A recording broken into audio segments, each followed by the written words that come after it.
Hello दोस्तों, आज हम इस वीडियो में बात करने वाले IREL Indian rare earths limited के द्वारा जो वैकेंसी निकली हुई है डिप्लोमा ट्रेनीज़ के लिए, उसके बारे में, वो जो कि फ्रेशर्स एज वेल एक्सपीरियंस्ड लोगों के लिए है। ठीक है।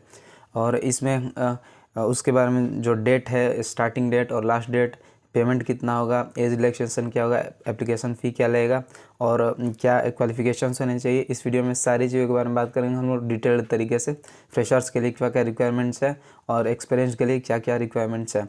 तो उसके लिए आपको IREL के वेबसाइट पे हम आ चुके हैं अभी, और इस पे ही हम लोग को डिजिटल एडवर्टाइजमेंट दिखेगा। IREL के वेबसाइट पे अगर आप आना चाहते हैं तो उसके लिए आप किसी ब्राउज़र में जाए और सर्च करना है IREL, और IREL में सर्च करने के बाद जो आपका कैरियर्स वहाँ पे लिखा हुआ मिलेगा, तो कैरियर्स पे क्लिक करना है और उसके बाद आप इस पेज पे आ जाएगा जिस पेज पे हम लोग अभी हैं।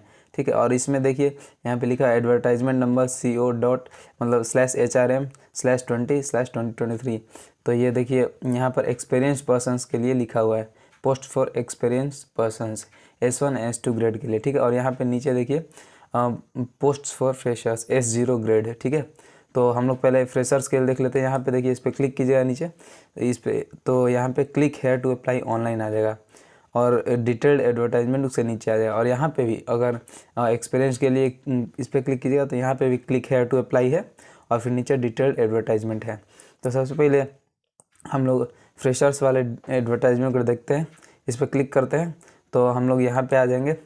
देखिए यहाँ पे हम लोग advertisement for recruitment for various post for non unionised supervisory trainees post for freshers S0 grade. यहाँ पे हम लोग इस पेज में आ गए। ये आपके पास पेज खुला है। तो ये दोस्तों हमने ऑलरेडी आपको बताया कि ये IREL के द्वारा है, जो इंडियन रेयर अर्थ्स लिमिटेड है और भारत सरकार का ये मिनी रत्न नायक है। और ये government of India undertaking atomic energy department के अंतर्गत ये आता है। ठीक है। इसके बारे में सारा हम लोग बात करेंगे अब। इसके लिए इम्पोर्टेंट डेट्स क्या क्या है, पहले स्टार्टिंग डेट्स 30/10/2023 को है। Opening date for online registration application 30/10 से मतलब 30 तारीख से, इसी 30 तारीख से आप इसके लिए रजिस्ट्रेशन स्टार्ट कर सकते हैं। और लास्ट डेट 14 नवंबर तक है, 23:59 तक मतलब रात के 12 बजे तक। और last date of online payment उसी दिन तक है, 14 नवंबर तक ही रात के 12 बजे तक। और डिटेल्स फॉर पोस्ट आगे हम देखते हैं। ग्रेजुएट ट्रेनी जो फाइनेंस में होगा उसके लिए 3 पोस्ट हैं। ये सब फ्रेशर्स के बारे में मैं दोस्तों बात कर रहा हूँ। अभी एक्सपीरियंस के बारे में हम लोग आगे बात करेंगे। फ्रेशर्स के लिए ग्रेजुएट ट्रेनी फाइनेंस में 3 पोस्ट है। और मैक्सिमम एज मिनिमम 18 होना चाहिए, मैक्सिमम 26 होना चाहिए। ठीक है। और रिलैक्सेशन जो एज के बारे में उसके बारे में हम लोग आगे बात करने वाले हैं। ठीक है। और ग्रेजुएट ट्रेनी जो HR के लिए, उसके लिए 4 पोस्ट है। Diploma trainee civil mechanical electrical chemical branches के लिए 37 पोस्ट है। 37 दोस्तों, ये मतलब काफ़ी अच्छा वैकेंसी अभी निकला हुआ है। आजकल वैसे भी बहुत अधिक वैकेंसी आ रहा है। और ट्रेनी जियोलॉजिस्ट पेट्रोलॉजिस्ट के लिए 8 वैकेंसी है। और ट्रेनी केमिस्ट के लिए 4 पोस्ट है। ठीक है। और फिर आगे इसके बारे में टर्म्स एंड कंडीशंस कुछ बात कर लेते हैं। Condition candidate selected for the post will be engaged as trainees as per the company policy. 37,200 का आपको मतलब कंसोलिडेटेड मतलब एक 37,200 का आपको पेमेंट मिलेगा। उसके साथ साथ आपको कंपनी एकोमोडेशन देगी।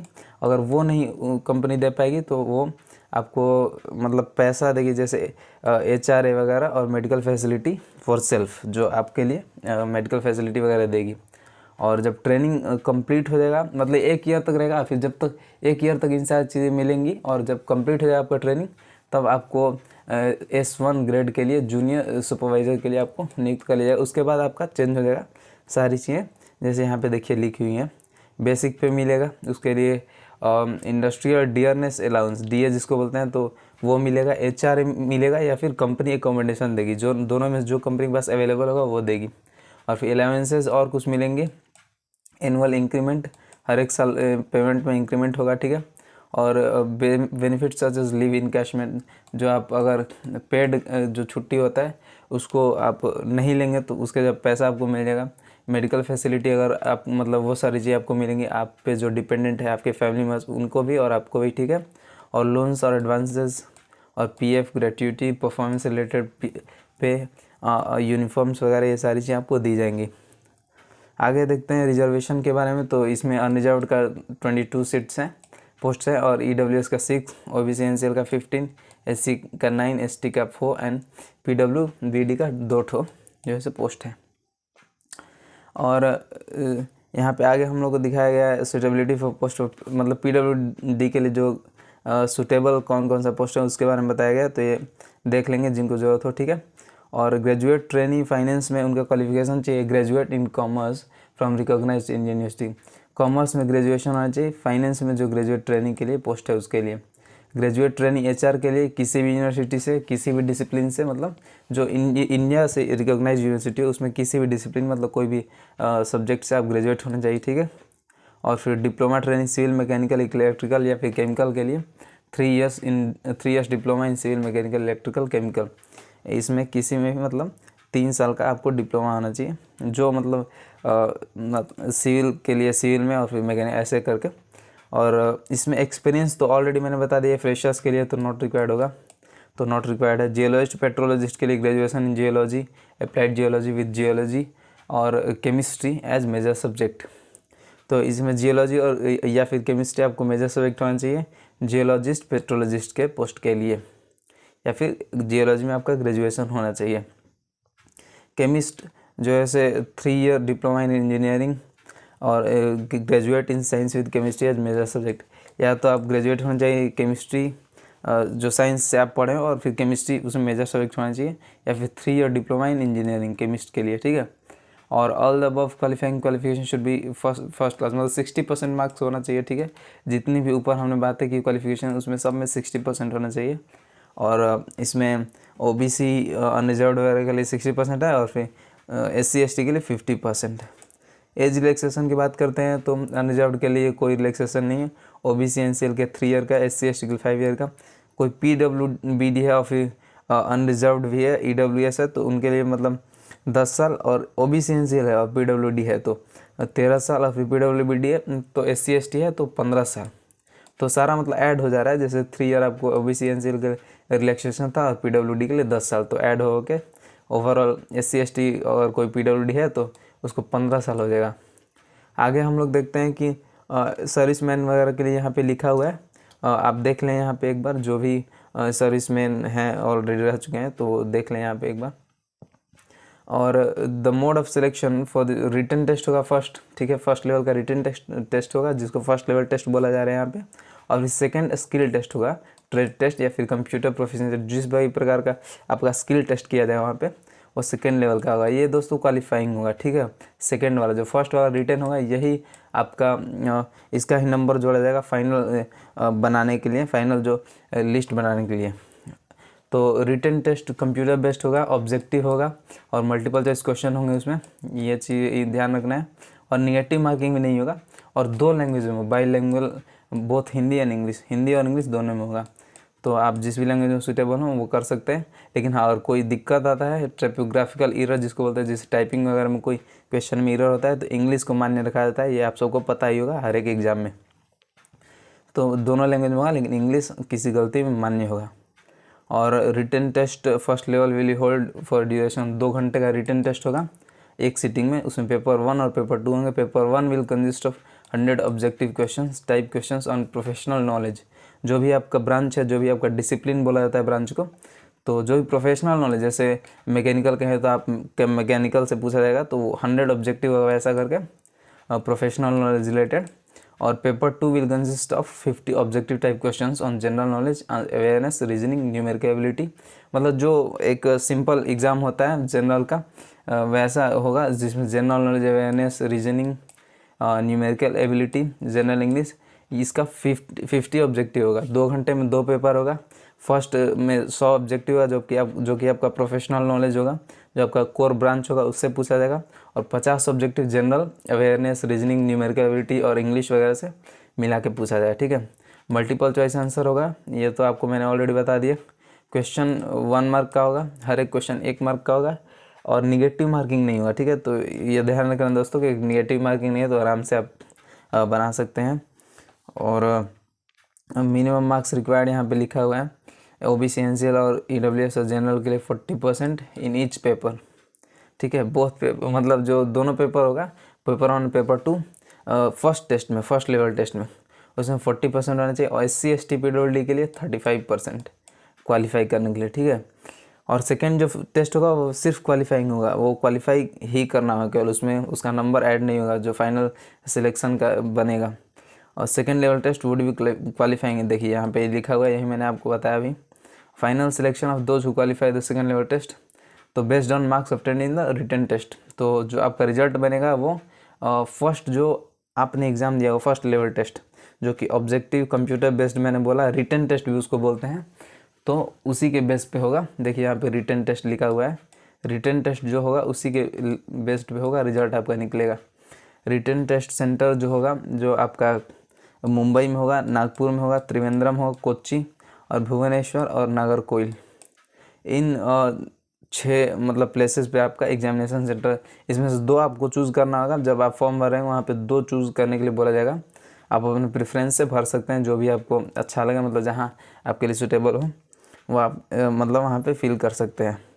सर्विस एग्रीमेंट बॉन्ड, यहाँ पे 3 साल के लिए आपको बॉन्ड कराया जाएगा जब आप सर्विस में ज्वाइन कीजिएगा तब, नहीं तो अगर 3 साल से कम में आप छोड़ देते हैं तो आपको 2 लाख रुपये उनको पे करने होंगे जनरल ओबीसी कैंडिडेट्स के लिए। और फिर SC ST PWD EWS वगैरह के लिए 100,000 मतलब 1 लाख रुपये आपको पे करने होंगे। सर्विस एग्रीमेंट बॉन्ड इसको बोला जाता है, आपको 3 साल उसमें कम से कम काम करना होगा, ठीक है। और क्योंकि वो भाई उतना आपको ट्रेनिंग देते हैं इसलिए वो लोग लेते हैं ये सारी चीज़, और कोई तुरंत छोड़ ना दे जॉब लेके, इसलिए।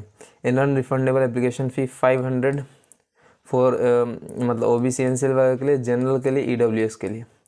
और फीमेल्स और SC ST PWD इन लोगों के लिए कोई फ़ी नहीं है, मतलब totally exempted from payment of application fee, यहाँ पे लिखा हुआ है, कोई इनके लिए फ़ी नहीं होगा फीमेल्स और SC ST PWD वगैरह के लिए।